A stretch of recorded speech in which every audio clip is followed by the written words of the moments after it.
you wanted to attach to your backpack while you're out and about. And I can't imagine what other things that you might want to carry around with you unless you're actually hiking and you're hanging your pots and pans off of yourself, but whatever, you can figure that out. And then the last cool little detail about this, which I have no use for because I'm never ever going to take a laptop overseas with me, is this pocket right here. I'm knocking everything off my table.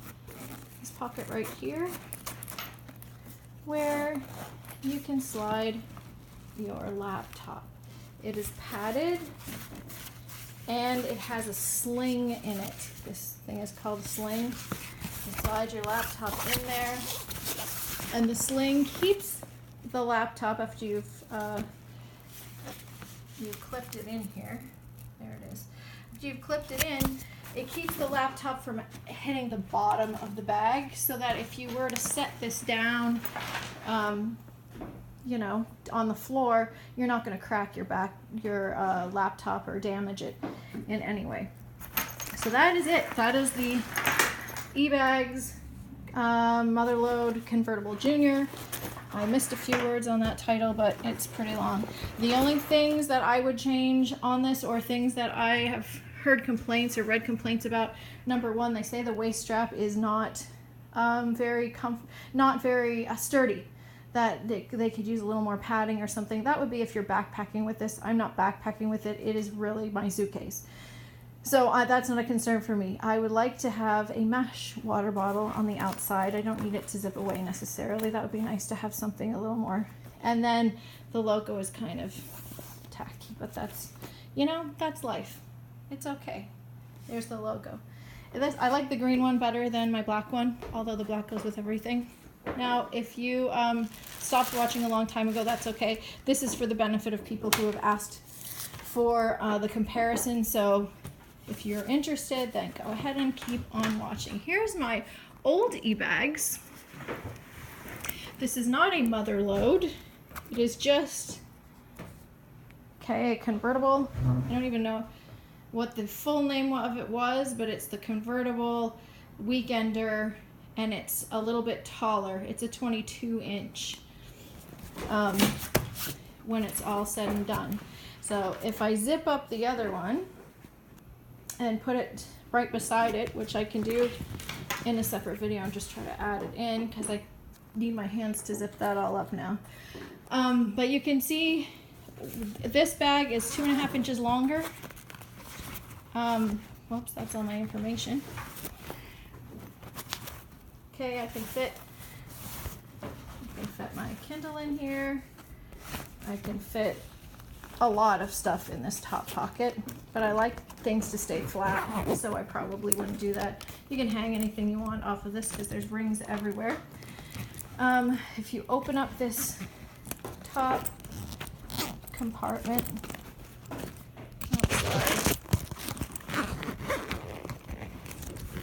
easy to do with one hand. Open it up with the top compartment, and you can see it's designed the same as the Motherload. You have two nice deep pockets, one here and then one zippered. You have a little information window. You have these same nice plastic coated pockets to put things in, and something for pens over here. I don't have the separate cell phone one, but you could put your cell in there. And then there's a second zippered pouch down below here, which right now I have stuffed with cords. I have my chargers and cords in here. Okay, so I'm going to close that up. And next we have our, now this has a nice, this is missing on the Weekender Motherload. This little rain fly or flap that covers the zipper and protects it from getting wet if it rains. I'm gonna miss that. It is a pain when you're opening it up, but it's nice insurance. Okay, opening that up, and we're in the packed suitcase. Now this is gonna be in my little. The difference in size, you can see. This is my Weekender packed with the full large sized and it's compressed as well. I put on the compression strap. This is packed with a large size cube. And if you remember, the large size cube took up the whole space of my other bag. This has room in addition for a couple of pairs of shoes or your toiletry bag and hair dryer or anything else. I don't take a hair dryer. Hotels always have them if you need one. I usually just put my hair up when we're traveling. I do have a hair dryer in here just so you can see that it fits. I have a book in here. I've also packed my eBags bag, my eBags shoulder bag, which is also not attractive at all, but super functional. So what you lose in pretty, you gain in function, and I'm okay with that. This is a really great bag as well. I could do a whole video on it. In fact, I think all of my family members, all of my female family members in Canada have these because they're so amazing. I went crazy after I bought mine, and there's pocket after pocket. Here's a nice little pocket on the outside. The pocket has a pocket inside it. There it is. There it is. So 2 pockets here, and then check this out. Under this magnetically closed thing, there's another pocket with a pocket in it. It's just pocket palooza. Then you've got this great, oh, my chapstick. Then you've got a pocket on this side, which you could use to put a phone or any kind of device that you can play music and put your headphones through this hole so you don't have to keep that open. On this side, you have your, this is bonus. And then you have a little mesh pull out so that you could stick a water bottle in here. If you don't want to put a water bottle in there, that's also a good place to put your umbrella. If you have a nice wet umbrella that you don't want to put in the main pocket, then you can put it here, fold it up, and in the mesh pocket. The back also has a zippered pocket, and I like this one. This is where I would put something that I don't want people to be able to easily access. The outside, anybody can grab stuff from here when you're standing around at the Eiffel Tower, but if this is against your body, it's a little harder for them to get it. They still make this bag, by the way, at eBags. I think it starts with a P, whatever it was. And these straps, you can see they're made like seatbelt straps. They're really tough. So if somebody comes along knifing people's, slashing people's bag handles to steal them, he's not getting this one. Okay, and then the inside is just as pockety as the rest of it. You open it up, it's a light gray interior, so you can see things. You've got a key. You got the hanging key. Oh, I think the hanging key thing is in the front. Yeah, there it is. It's in the front. But you've got 2 pockets here for sunglasses or reading glasses or phone or pen, notebook. You have another pocket here. This is where I always keep my I guess first aid supplies, headache medicine, band-aids, etc. And then I always have my gum and whatnot, wipes, etc., just in case. And then a big roomy pocket where you could fit, and I have fit, an umbrella, a jacket, a phrase book, your pretty much, and then there's still room for other stuff in here, in addition to all the things that you can fit in these pockets. So it's a fantastic travel bag. It's very non-thief friendly. It's not friendly to thieves at all. I don't keep my passport in this bag. You should probably know that when you travel, you need a separate bag to keep your passport in. I happen to have this one from Wheeler that's made in Fredericton, New Brunswick.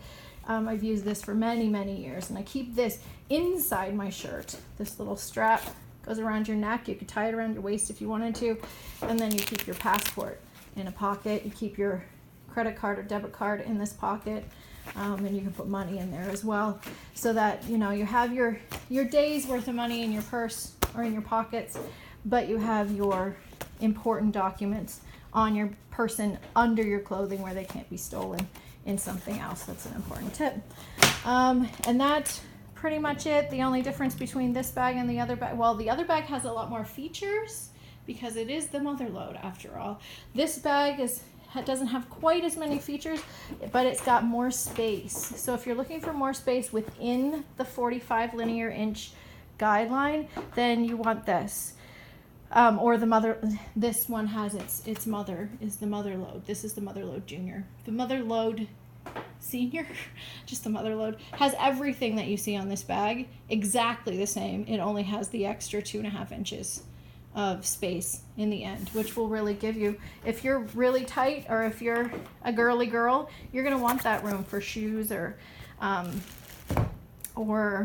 don't know, whatever else you want, cosmetics, straightening iron, flat iron, that kind of stuff. I don't use that stuff. So and then the last here, and last but not least, what is in my eBag packing cube. In this one cube, I have, believe it or not, I have 2 dresses, I have 2 pairs of pants, I have 6 tops, I have a pair of underwear, a pair of pajamas, no underwear goes in this one, pair of pajamas, I have a cardigan sweater, I have a maxi skirt, and did I say 6 tops? I have 6 tops in here. So those are all the clothes that I need for 9 days, including whatever I'm wearing for the day. I'll be wearing my heaviest shoes, and I will have my lightest shoes in the thin bag in this Motherload Junior. So you really can do it. You can fit clothes. You could, and if you've got 9 days worth of clothes, those 9 days could turn into 18 days worth of clothes or 36 days worth of, it really doesn't matter. Once you've got a week's worth of clothes, you've got 10 weeks worth of clothes. If you can do laundry, which you can. Oh, the last thing I have for you, little tip, I've got some wipes in there. There we go. The little tip is this clothesline, which is worth its weight in gold. I actually have 2 more tips. This clothesline I got from, I think it was Rick Steves 8 years ago, and it kind of looks like elastic. It's rubber. It feels like elastic, but you know, if you leave an elastic band in your drawer for a year, it'll turn hard and break. It's not like that at all. I've had this for 8 years. It's great. You can loop it around a door handle, or loop it around itself. If you don't have 2 handles, but you have one like a towel bar and a handle, then you can loop around itself so that the towel bar goes through here, and then loop this around something like a handle, and it stretches out, and you can put your clothing, you just kind of pinch your wet clothing if you've washed something in the sink, like if you want to wash underwear, or you want to wash a pair of pants, or you have your swimsuit that you want to dry, you can hang it here. And it looks kind of weird and it looks like it wouldn't work, but once it's stretched out and you pinch your clothes up hanging in here, it holds really, really well. You couldn't do all your family's laundry and hang it on here, but it'll go out 10 feet or so, and it's very, very handy in your hotel room. And then the last thing is that I find really helpful, oh, it's not in here, but it's in my charger pocket, is this, to remember that it's so much easier now to charge things because most of our devices are universal voltages. Like for example, your phone charger, if you have a brick for your phone charger, there's my adapter. The brick for your charger, I can't find my brick, but it's gone, oh there it is. If you read the teeny tiny print on the inside, it says it's usable for 100 to 240 volts, which means this can be used as a converter, not just an adapter. The adapter gives you the right shape to go in the wall in the plug, but the converter gives you the right voltage. And this you can charge any USB device because it's going to convert the voltage for you. I looked that up, and it does work with your technology, so I'm not sure if you rigged something up yourself if it will work, but it certainly works with a phone or a camera or a like a Kindle kind of a device. This is a really cheap thing you get for $10 at Walmart, and it will change your you can plug your device into it, and then you select the let's say you're going to Great Britain. You're going to pop this out. Oh no, I'm going to Europe. I'm going to Europe. Great Britain's in Europe, but let's say I'm going to France, which I am, and Spain, which I am. We'll pop that out, and this will stabilize it. If you want to use the stabilizer, you pop it up. If there's no place for the stabilizer to go, you leave it down. You pop that into the wall, and you can charge your phone or your camera. and you don't actually need a separate converter as long as your brick that you're plugging in or your